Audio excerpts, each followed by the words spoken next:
Hello and welcome to SourceCAD. In this video, I'll show you the step-by-step method of making this kind of structure which appears to be defying gravity here. Now actually these two pieces are held together by the tensional force of a string, and we will make it in Solidworks, and then I'll also show you the step-by-step method of sending that file to a 3D printer. Now if you don't happen to have 3D printer, then you can still make this model and send it for 3D printing using print on demand service from JLC PCB, who have kindly sponsored this video. Now you can actually send not only this model but also any file that you want to 3D print to them, and they will 3D print it and deliver it to you for as low as $1 for each part. More about them later in the video. So with that, let's get started.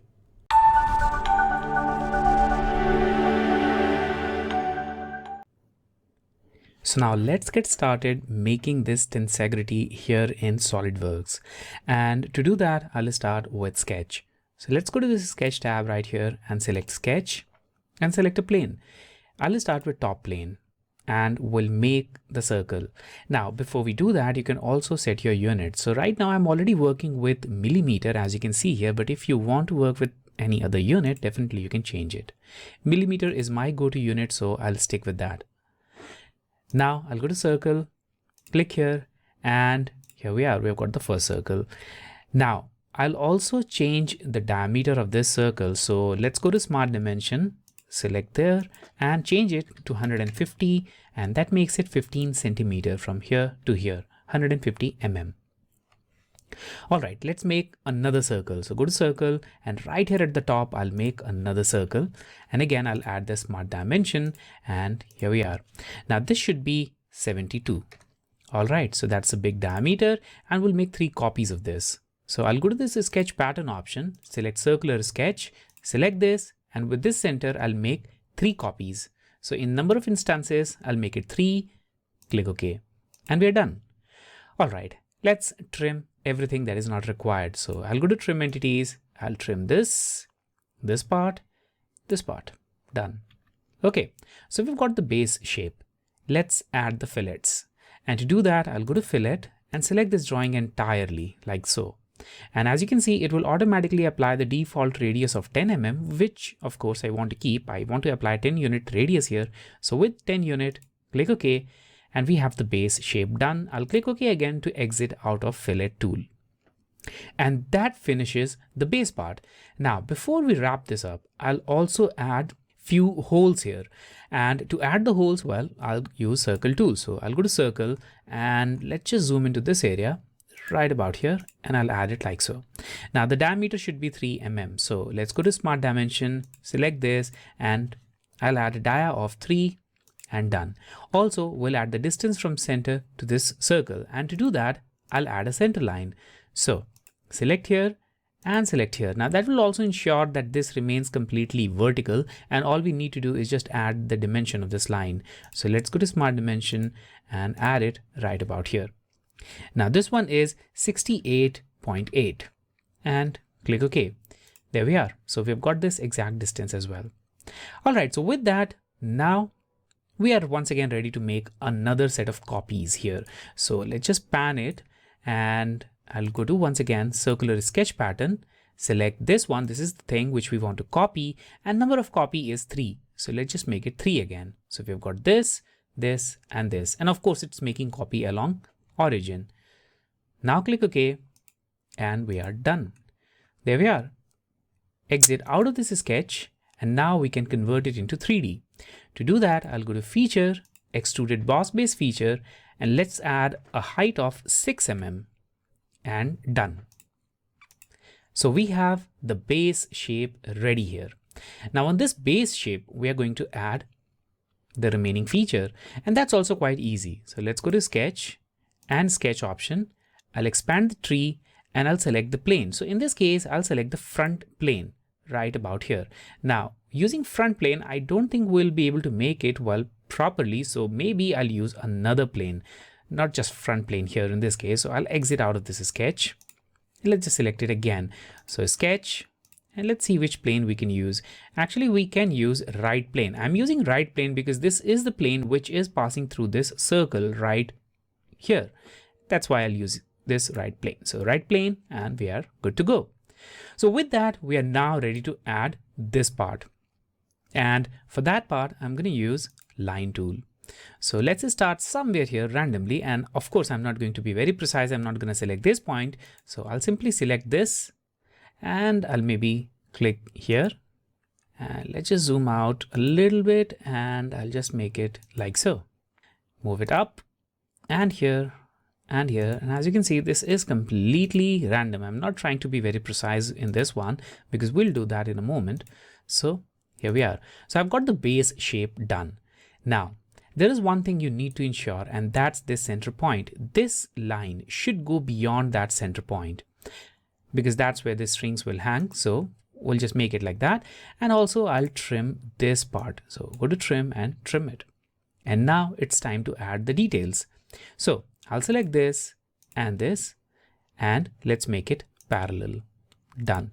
In a similar way, we'll add the parallel constraint for this and this. So Control select and parallel, done. Also, these two are already parallel, so we don't need to add anything there. And I think we're done with parallel constraints. Nowhere else we need parallel constraint. Now we just need dimensions. So let's go to Smart Dimension and I'll add the dimension here, and that should be 5 mm. Now this one too, it should be 5 mm. It's quite small now. So 5 mm, done. And this too should be 5 mm. All right. And so is this. Okay, so we've got a lot of these things added here. Now the next thing is angle. So the angle between this and this, that's what we need to add here. And that angle is exactly 80 degrees. So 80. And finally, we can add the distances. So from this center to this end line, we'll add a distance of 64 unit. Also, we'll add another distance from this point to this, and there should be a tiny bit of distance here, and that distance is 6 unit. So 6 and okay, done. Now we are sure that this is going beyond that center line. Now, as you can see, this drawing still has a lot of room for movement as well. It is not yet fully constrained, the height and everything. So we'll add that as well. But before we do it, I want to change this shape. I don't want a really sharp corner here because that will make it easier to kind of break here. So instead of adding the sharp corner, I'll now add this kind of line here, and let's just repeat it. So I'll go to line again, and maybe I'll just do it for this one too. All right, now let's go to trim entities and trim this set of line and also the one from inside here and here. Okay, done. And now let's again make it parallel. So press escape, select this, and I'll just make them parallel. Also add the distance of 5 units. So from this line to this, it should be 5. And there we are, we've got this thing done. Now you can add the final distance, that's from here to here. And that is 120. So 120, and here we are. Now, of course, this just changed the drawing completely. So I'll just move it back like that. Okay, so this is done. We can also move it slightly up just to add more rigidity to this part right about here. Okay, so now once you're satisfied with this, you can add the final distances. So let's go to Smart Dimension, and I'll add the distance from this point to this one, and I'll add it here, 54. All right, and finally I'll add fillet right about here. Now to add the fillet, let's go to fillet option, select this point right about here, and the fillet is 6 unit. There we are, and click OK. OK again to exit out of fillet tool, and we have added all of these distances. Now, if you want to change it and if you want to just make it something else, then you can do it. Maybe you can make this arm shorter and this one longer to add more strength. And to do that, all you need to do is just increase this number. So maybe I'll just make it 80 unit, and here we are. And you can also move it slightly up like that here. So it's completely up to you. However you want to just add it, you can add these values. Now in this case, I'm simply eyeballing it. I'm not trying to be very precise here, and I've left several dimensions as they are, but you can make it very precise by adding dimensions for every single value. Now with this, I think the drawing looks pretty nice and we can exit out of this. So with that, let's exit out of this. And we've got this shape. Now let's extrude this. So to extrude this, I'll go to feature and extruded boss base feature, select this, and here we are. Now in the direction option, I'll select mid plane and I'll extrude it on both the sides. Now the distance is 6, let's make it 10, 5 on each side. And with that, click OK, and we are done. So here it is, the extruded feature. Now, of course, this is going to merge here. So they are just going to remain like single unit here, single piece, but I'll maybe add a chamfer here. So I'll go to this one and select chamfer, add this edge right here and add a chamfer of distance 6 unit. There we are. And just click OK. And the chamfer is added. Another feature that I want to add is fillet. So I'll go to fillet and I'll add a fillet of 3 unit radii, which is already added here. So I'll add it on this edge and this edge. There we are, we've got the fillet. Now, if you want, you can add larger value, for example, 4 or 5, and with a value of 5 unit, it will make it completely round. So maybe let's use 5. So 5, and there we are, a completely full round fillet is added here. Okay, and we are done. Now, finally, we need to add a hole right here. So to do that, I'll select this and I'll go to sketch. And right here, we'll make that circle. So go to circle and right at this origin, add it. And the diameter should be 3 mm. So smart dimension, this one here, and that should be 3 mm and OK. And we are done. So let's exit out of this and create a hole. So extruded cut feature, and we'll use blind and the distance is 5 and click OK. And we are done. So we've got this hole as well. So we've got one of the features ready, and basically the second feature of this Tensegrity structure is the same copy. So you can just 3D print 2 copies of this and put it together to make that entire structure. Now, how do we 3D print this? Well, to prepare it for 3D printing, all you've got to do is just go to File and select Print 3D. Now here, if you have a 3D printer, you can select it from the list of available printers that we have. So this is pretty comprehensive list. So just go to manage favorites, and Solidworks has this extensive list of 3D printers that you can select from. So if your 3D printer is listed here, select it and all the dimensions and other settings of that printer will show up directly here. But if you happen to have a 3D printer which is not listed here, then you can also go to custom printer and set the dimensions of your printer manually. Now in this case, I'm not kind of concerned about the 3D print settings like dimensions, overhangs, and all the other details, because we'll take care of that in a different software. So for now, all I want is an STL file from this. So I'll scroll down this list, and right here, we have an option called Save to File. So click to expand it, and now select the file format in which you want to just save it. So here we have formats like STL, 3MF, and AMF. So you can just select these files. In this case, I'll select STL and select Save File. Now let's give it a name. So I'll call it sample new and save it. Now our sample new.stl is saved. Let's open it directly in our slicer software. In this case, I'm using Ultimaker Cura for that. So I'll double click sample new, and that's going to open it in Ultimaker Cura. Now Ultimaker Cura is completely free software which you can download from Ultimaker's website. And here we are, we've got this Ultimaker Cura. Now in this Cura software, well, let me first expand this. We have the part, and I've already set my 3D printer. So I'm using Creality CR10. It is already set, but if you want to add a printer, well, you can add it here and you can set the printer dimensions. Usually this list is quite comprehensive and you will find your printer here. You don't need to set the properties manually, but you can also set it manually if it is not available even in this list. So now what I need is, well, this face should be here. So I'll just select this entire structure and I'll go to rotate option, and let's just rotate it by 90 degrees using this red triad. There we are. Now it's on the print bed.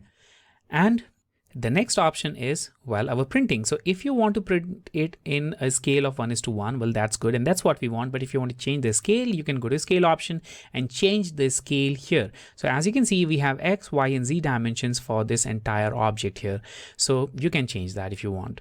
I'm not going to change that. And also we have the print related settings right here. So you can just go to this one and select your printer related settings. So whatever you want, you can just select it from this list.